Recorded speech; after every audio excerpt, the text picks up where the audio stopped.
place was an old man's pub. It was one of the, because now up there it's all gentrified and everything like that. It's all cat cafes and stuff like that. So at that time it was still pretty, I wouldn't say rough. I mean, it was a grass market. So the basement was absolutely horrific because it's on a slope going down into the grass market, the West Bowl, and we had torrential rain that fringe, and it was like whitewater rafting out there. It was and the water would come down the stairs, and the place was absolutely bogging, right? So it was quite dark when the audience came in. I think that was deliberate. And then when the lights were on, you could see people go, "Oh my God!" Just, it was just like whoosh, whoosh. And it was tiny. There was a barrel on one wall. It was tiny, and there was a stage in the corner. So you had to find your way through the audience to get to the stage. And but we didn't have backstage. But what we did have was a fire escape, right? And it was also the cellar. So we had a curtain across it. So hey, backstage, the glamour backstage. And so we stood backstage. That's all that we had, and it was fine. And when we moved in, to be honest, I'm not sure how Tommy found it, but I know that the original licensee that Tommy worked with was thrilled, because we would have like 50 people down there buying beer on a Thursday night or something. So it was good. However, then it changed. Then this other guy took over. I've just seen his name here. It's Stuart Cox. It was the second last night of the Fringe. It was actually quite hot, really hot actually. We had an ongoing argument about keeping the fire door open to let some air get in. And there was an act on stage called Mark Bratchpiece. Very good, very words, very clever. So you had to hear it. He was also very softly spoken, but really, really funny. And Jane and I were backstage. And I think I'd done the previous show, but I just hung around to chat to Jane. She was emceeing that particular show. And Mark was on stage, and so she was like digging out her embassy number one's right. So she was digging out a fag. And don't forget, she wasn't going to go outside to smoke a fag. No, we just smoked everywhere. We smoked in here.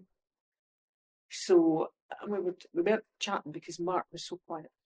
And I had gone to peek through the curtain. I think there was somebody watching. And the next thing, this bar manager came in, and he wanted to change the barrel. Now, that's a really loud thing to do. But still, it is his plump. Now that I look back on it.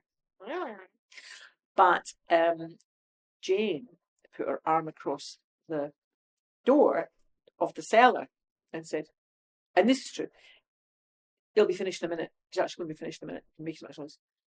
And he pushed, because I didn't mention this, he pushed Jane. He pushed Jane. And she hit me. And so I flew into the room. It's like, hello. And I was just, and Mark kind of gave me an element back. And when I got back, Jane and Stuart were now having a frank and open exchange of views. And then Jane Mackay had this ability to suddenly turn into Godzilla. She would just expand in size, and it was like she did it. It was like, whoa. And the trouble was I was in the middle, so I don't know how that happened. So then she pushed him, and it says here, the row began last month when a packed audience were amazed that a shouting match erupted in the wings of the tiny basement club at W Christies, the Westport. Jane did not shout. Jane did not have to shout. Jane talking quietly was the most frightening thing I've ever witnessed. He was shouting. And so Jane Mackay, who claimed the man had tripped over a brick. I'm telling you, if that shove had been any less hard, it'd have bounced off the wall of the castle, right? Wham. So he went, and then he came back at her. Somehow I went up the middle, and then she pushed me, I pushed him, we pushed everybody below that. So the next thing, he shoved her again, and then then he ran out of the fire door, and Jane tried to pull the fire door shut, and he tried to punch her around the fire door. So she was punching him around the fire door, and then the fire door flew open, and we all flew out into the fire stairs, which are outside. The stairs, they're actually just the stairs of the Westport downside. So everybody spills outside. He swings, misses. And he swings, and Jane pulls herself up to the floor. Somehow, in the melee, she's managed to light her fag. I don't know how that happened. She's standing there, and basically, she was like, "Don't you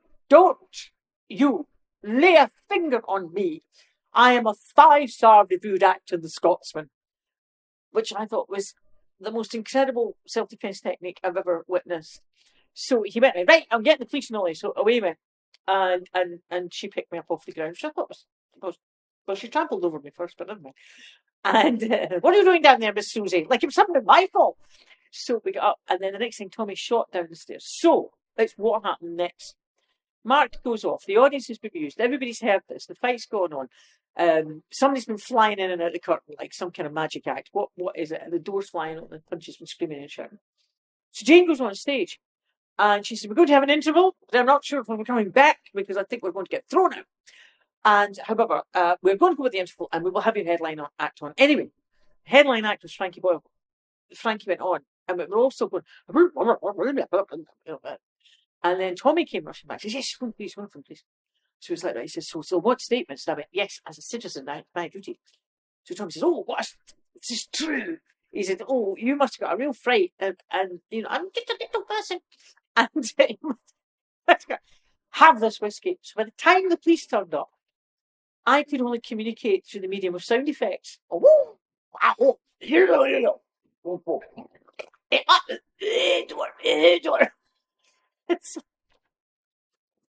and then the policewoman just put her notebook away. She's like, "I can't get any sense out of this." And that was that. But Frankie decided to stay on stage as long as it took him to insult everyone in the audience, which he did. And that's how we finished. So there was two reasons for the protest in Stirling. So one was we'd been thrown out. Well, I suppose three reasons. One, we'd been thrown out. Two, you can get police out. Three, I read in the evening news because I was allowed to do that. It was my job. Technically, I worked for British Telecom, but no. And the Stuart Cox said, "We hope to be running more comedy nights soon." So I said to Tommy, "Somebody else is moving in." And he went, "No, they're not." And I went, "Somebody else is moving in." And somebody else did. So that's why we had that. We wanted people to know that we've been kicked out, hence the. I don't know if you can see this, but the placards are incredibly well done. I mean, these days they just scribble things. Do you see that? You look how nice and they're all. I turned up in full pompier outfit. That was when I did wear a dress. I briefly wore a dress.